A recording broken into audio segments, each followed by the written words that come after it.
pour introduire cet entretien, monsieur le maire, dites-nous déjà comment est-ce que vous avez passé votre enfance, où est-ce que vous l'avez passé? Je voudrais vous confier, et ça je ne le fais souvent pas, je puis dire que c'est la première fois que je m'amuse à ce jeu. Et comme tout le monde, j'ai eu une enfance.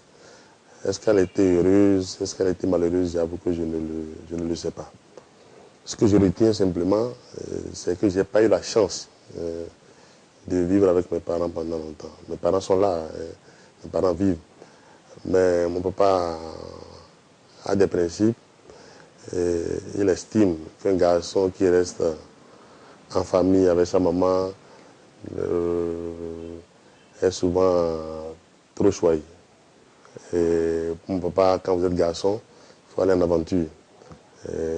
Il faut faire votre expérience. Bref, il faut souffrir, c'est ça, pour dire les choses telles qu'elles sont, il faut souffrir.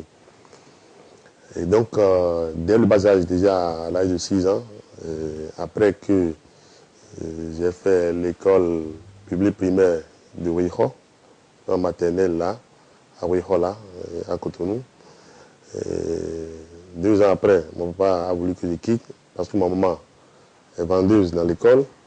Mon papa trouvait que là encore ça ne facilitait pas les choses parce que à la récréation, il pensait que j'étais trop bien choyé parce que maman vend à manger, donc je n'avais pas de soucis à me faire. Il a donc décidé de m'envoyer à l'école Saint-Basile, qui est là avec Bigamé. Donc j'ai dû à Vaudier. Donc j'ai dû continuer les cours primaires là à Saint-Basile à Vaudier. Et mon papa n'était toujours pas satisfait. Parce qu'il pensait que, comme je l'ai dit, puisque son garçon est né, il pensait que être chez nous, en famille à Ouihola, avec papa et maman, il trouvait que je risquais de ne pas goûter à la souffrance de la vie, souffrance qui, somme toute, éduque. Et c'est comme ça qu'il réfléchissait. Il a donc décidé déjà, à l'âge de 6 ans, de me faire partie de Cotonou. J'ai donc atterri à Ronvi. C'est un village qui est dans la commune de Kouyaoubé, dans l'arrondissement de Sey, si je ne me trompe. Et là, j'ai été confié à ma grand-mère. C'est là que le calvaire devait commencer. Je vous dis, ce n'était pas facile. C'est vrai, je suis encore très jeune, mais je pense qu'en la matière, cette enfance a été une enfance pas douloureuse, mais une enfance qui a beaucoup éduqué. J'étais il y a 6 ans, sans papa, sans maman, chez ma grand-mère. Et vous savez, au village, les travaux champêtres, on ne vous les compte pas. Hein. C'était une obligation, c'était clair, ça ne se négocie pas. Donc j'allais à l'école publique primaire de Rumbi. Je crois que j'ai commencé là la 3e année cours primaire. Après avoir fait, je crois, 1 an à Ouiho, 2 ans à Ouiho, parce que j'ai fait la maternelle à Ouiho. Et juste 1 an à Saint-Basile, à Vaudier, j'ai rejoint Rumbi, où j'ai commencé déjà à 6 ans, je crois, à la classe de la 3e année. Et puis, sans père, sans mère, dans un village comme ça, reculé. Et c'était un peu la mer à boire. Et ma grand-mère, elle est plus que rigoureuse. Père son âme ne vit plus, elle est plus que rigoureuse. Et nous étions éduqués comme de grandes personnes. On allait au cours. Et parfois, quand vous sortez le soir, il fallait d'abord aller au champ, parce que le champ n'était pas loin. Et les mercredis, les samedis, c'est systématique. Ça ne se fait, on n'attend pas. Il fallait aller au champ, il fallait travailler, il fallait délimiter ce qu'ils appelaient les cantines. Et vous le faites le samedi, vous ne finissez pas, vous revenez le dimanche fini. Et les jours du marché de Sey, vous avez l'obligation de prendre votre tas de fagots et de quitter à pied au Rumbi pour Sey. Ceux qui savent de quoi je parle peuvent déjà évaluer la chose. 3 ans après, mon papa a jugé qu'il fallait que je quitte Rumbi parce qu'il recherchait une éducation chrétienne. Et là, il a donc décidé de m'enlever de Rumbi et de me placer à Sey. Et à Sey, j'étais resté sur la paroisse Saint-Bernard de Sey. Et Père à son âme, le curé Mathieu Messangbo était là. Il a été mon tuteur. Donc, je suis resté là pendant plusieurs années. C'est là avec Messangbo. J'ai eu d'autres prêtres comme Joseph Dengouet, Tossavi, qui je crois lui aussi ne vit plus, et qui ont été mes éducateurs. Bref, je crois que les prêtres ont participé pour beaucoup de mon éducation. C'est le moment de leur témoigner, parce que, comme je l'ai dit, je ne suis pas resté mon papa, je suis resté successivement chez plusieurs prêtres. C'est d'ailleurs à ce que j'ai eu le CEP. Après mon CEP, là, j'ai décidé, comme déjà j'étais complètement emballé dans le religieux, et comme j'étais avec les prêtres que je les voyais faire, l'envie tout de suite m'est venue de devenir un peu comme eux. Et c'est donc après mon CEP à Serres que j'ai décidé de me rendre au séminaire, où j'ai fait 3 ans. J'ai quitté le séminaire d'autre part pour Djimé. Donc, j'ai beaucoup reçu de l'Église catholique, aussi bien de chez les prêtres jusqu'au séminaire. J'avoue que l'essentiel de ma formation a tourné autour de cela. Et aujourd'hui, je ne le regrette pas. C'est vrai, après un temps au séminaire, j'ai quitté dans l'espoir de retourner au grand séminaire. Mais une fois revenu dans la vie active, j'ai compris que on pouvait servir, le sacerdoce pouvait se faire ailleurs. C'est vrai, il y a quelques petits trucs qui m'ont influencé. Quand je suis revenu du séminaire, mon papa, commerçant, et tout de suite m'a initié au commerce. Tout de suite, donc, dès le jeune âge déjà, j'étais un peu comme son gérant pour sa boutique ici à Boycon. À l'époque, c'était la boutique de pièces détachées, pratiquement l'unique qui faisait les pièces détachées gros portées à Boycon. Là, actuellement, vous avez la pharmacie Milopo qui est là. C'était la boutique de mon papa, là, en ce temps-là. Et c'est là que j'ai pris goût au commerce. Du fait que, déjà, au CEG 1 de Boycon, j'ai commencé après le séminaire, je joignais le commerce à l'étude. Et ça, tous mes professeurs peuvent le témoigner. J'avais des jours pour aller au cours. Je précise que ce n'est pas l'exemple à suivre. J'avais des jours pour être dans ma boutique. Ça a fait que, déjà à partir de la seconde, j'ai fait la seconde D. Je devrais aller en première D. Et puisque je joignais études et commerce, je ne pouvais pas continuer à faire la série scientifique. Donc j'ai donc basculé en première A.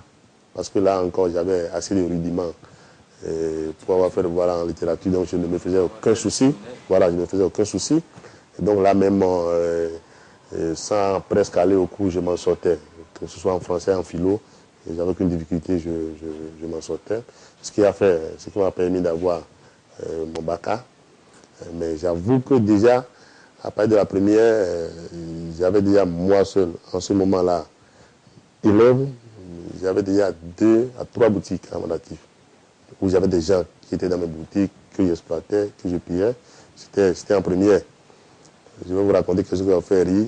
Déjà en classe de 3e, j'ai décidé de renforcer mon commerce. Autant je suivais ce que mon papa faisait, mais j'avais déjà mes boutiques. J'en avais à Dassa, par exemple. J'en avais à Boycon ici. J'avais des gens que j'avais placés partout. Et puisque je n'avais pas beaucoup de moyens, qu'est-ce que je faisais? J'ai ouvert un compte à la CECAM. Et quand mon papa n'était pas là, ce que je vendais, je mettais ça sur mon compte. Quand il venait, je lui faisais le point. Du coup, sur mon compte, on sentait quand même des mouvements sur le compte. Donc ceux qui étaient à la CECAM pensaient que, évidemment, c'était... Donc, ils se disaient, mais quelqu'un qui fait un tel mouvement est forcément une activité. Ça fait que quand je leur ai présenté mon premier dossier de prêt, ils ont tout de suite voulu accepter. La CECAM était sous Radio Carrefour, mais j'avais commis une erreur. J'étais allé à la CECAM en kaki. J'avais ma culotte kaki, ma chemise kaki.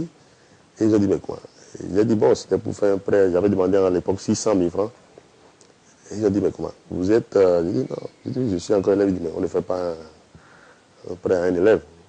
Donc, ils ont dit, ah non, là, ce n'était pas possible. Je me suis retourné. J'ai attendu quelques mois, quelques 10 mois. J'ai continué toujours à m'augmenter le compte. Et je suis retourné après cette fois-ci, plus en kaki, mais en bomba. j'ai dû dire à la dame que, bon, là maintenant, je n'étais plus totalement élève, que j'étais beaucoup plus commerçant qu'il est. Et évidemment, ce premier prêt de 600 000 francs à la SECAM m'a été accordé quand j'étais, je crois, en classe de seconde. Et ça a fait que, qu'est-ce que je faisais? Je prenais les pieds détachés à Govenda, parce que Govenda avait PAB qui faisait les pieds détachés. Ça allait prendre ça à Cotonou, je stockais ça. Et quand le solde ne peut pas finissait, je vendais ce que moi j'avais. Ça me permettait de tenir dans les boutiques, etc., etc. Déjà en terminale, je faisais déjà le Nigeria. Je faisais le Nigeria, je prenais les commandes, etc., etc. Et déjà en première université, j'ai reçu mon premier prêt à SECAM de 12 millions de francs CFA. Voilà, encore les chiffres sont là, la SECAM existe encore. En première université. Et là, j'étais complètement relancé. Déjà à l'université, j'avais des possibilités dans les banques, dans les institutions. Ça a fait que, bon, du coup, j'étais étudiant, mais j'étais étudiant en commerce. Après mon bac, déjà après ma licence au campus, j'ai commencé la vacation comme tout le monde. Donc je faisais mon commerce, je faisais la vacation, puis j'étais encore à l'université. Je faisais le français et la philo. Dans ces classes-là, je crois qu'à École, je tenais une classe de première et puis une classe de terminale à Excellence. Je ne me rappelle pas exactement. Je tenais la première, la terminale en tout cas. Et pendant qu'on déposait les élections, qu'on déposait les dossiers pour les élections des conseillers, j'avoue, j'avais déposé aucun dossier. Je n'avais pas postulé, je n'étais pas candidat. J'étais au cours, à 11 et quelques, quand mon téléphone a sonné à l'époque, c'était le président Léadi qui m'appelait, me disait, vous êtes où, monsieur? Lui qui dit, je suis au cours. Il dit, apportez-moi votre dossier à Cotonou tout de suite. C'est comme ça que mon dossier a atterri dans sa main. Et c'est comme ça qu'il s'est chargé du reste. Donc je crois que mon début politique, je le lui dois. Je dois le confesser, je le lui dois vraiment parce que c'est parti de lui.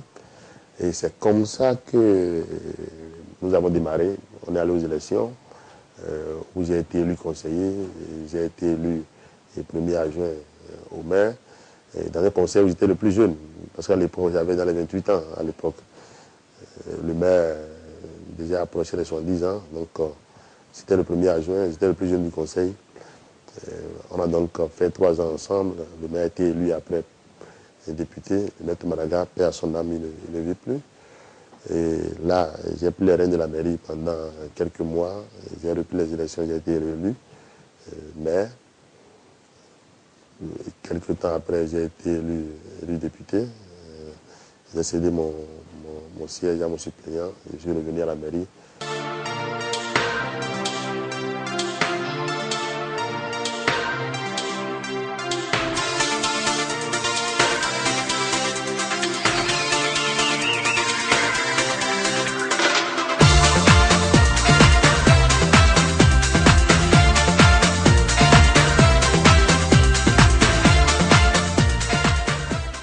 Et je l'ai connu en classe de 3e. Et en ce moment-là, j'enseignais le français et l'anglais, mais il y avait sa classe en français.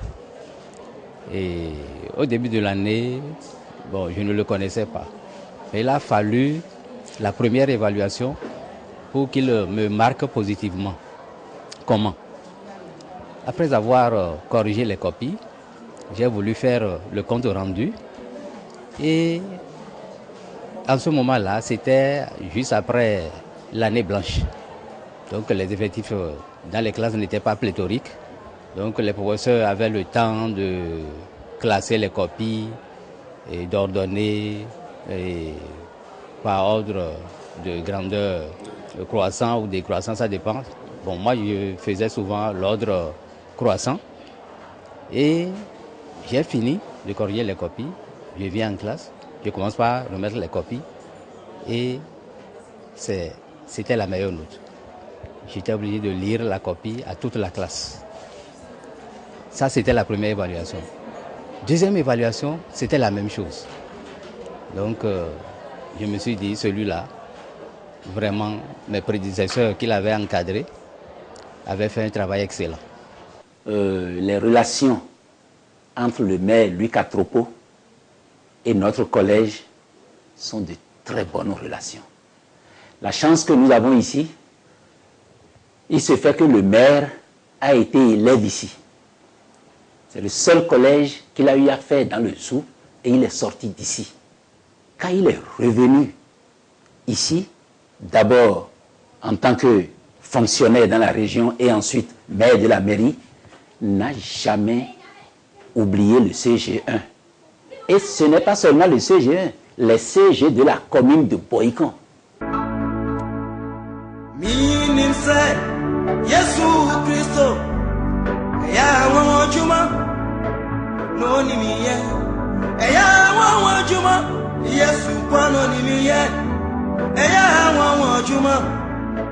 Voyez, mon fils Luc Atropo, maire de Boycon, je l'ai rencontré. Pas très souvent, hein. Je le laisse tranquille à son travail. Mais je vois un peu en lui l'idéal de ce que je voudrais pour nous les Béninois. L'Africain aussi, mais le Béninois. Des gens qui ne sont pas parfaits. Je le dis et je le répète. Nous tous, nous avons nos qualités, nos défauts, sûrement. Mais des gens qui essaient de s'atteler à l'essentiel. Ils s'attellent à la formation, à l'éducation des enfants. La formation et l'éducation des jeunes. Ils prennent des initiatives. Et puis, les adultes, bien sûr. On voit ces rencontres avec les adultes. Et puis, une frange de la société qui nous tient beaucoup à cœur, c'est les pauvres, les malades, les déshérités. Je ne donne que pour exemple la maison Sainte-Camille de Boycon, où il y a plus de 100 malades mentaux un peu qui sont là. Et il s'en va souvent les voir, leur rendre visite, passer des fêtes avec eux. C'est des riens, mais qui sont positifs. Je voudrais vous confesser que là nous sommes dans mon couvent. Ça ne devait pas se découvrir aussi facilement. Puisqu'en réalité, je retrouve beaucoup de force dans la prière. Je retrouve beaucoup de force dans la prière. Et certainement que je ne le fais pas assez, certainement que je ne le fais pas bien. Mais je voudrais remercier mon Seigneur pour tout ce qu'il fait, pour le Bénin en général, pour la ville de Boycon et pour ma petite personne. Parce que je vous ai confié que je bénéficie de beaucoup d'attention de la part de mon Seigneur, de beaucoup de prières, de beaucoup de bénédictions de sa part. Et je voudrais aussi que les jeunes comprennent que rien ne se fait sans Dieu. Il faut confier toutes les entreprises à Dieu. Le talent et le mérite ne suffisent pas. Il faut déjà que Dieu bénisse l'œuvre. Comme on le dit, peine perdue pour les maçons, si le Seigneur ne construit la maison. Donc il faut forcément se confier à Dieu. Je n'ai pas la prétention de pouvoir conseiller les jeunes parce que je suis comme eux, jeune, avec mes qualités et mes défauts. Donc on est certainement les mêmes. Je ne me positionne pas comme modèle des jeunes, mais je voudrais simplement que mes frères jeunes comprennent que dans la vie, il faut pouvoir risquer. Mais il faut prendre des risques positifs, pas n'importe quel risque. Comme je vous l'ai dit moi, depuis le bas âge, j'ai tenté beaucoup de choses. J'ai commencé très jeune mon commerce. J'ai pris beaucoup de risques alors que j'étais encore sur les bancs. Et Dieu a béni tout ceci. J'ai pu évoluer dans mon commerce. D'ailleurs, je continue jusqu'à présent. J'ai encore certaines de mes boutiques qui sont là ouvertes. Parce que la politique, c'est pas une fonction éternelle. Il ne faut jamais oublier d'où on est venu. Et moi, j'ai pas envie de l'oublier de sitôt. Je voudrais que les jeunes comprennent que nous sommes capables. Nous pouvons. Mais nous ne le ferons jamais sans le conseil des anciens, sans le conseil de nos parents, sans le conseil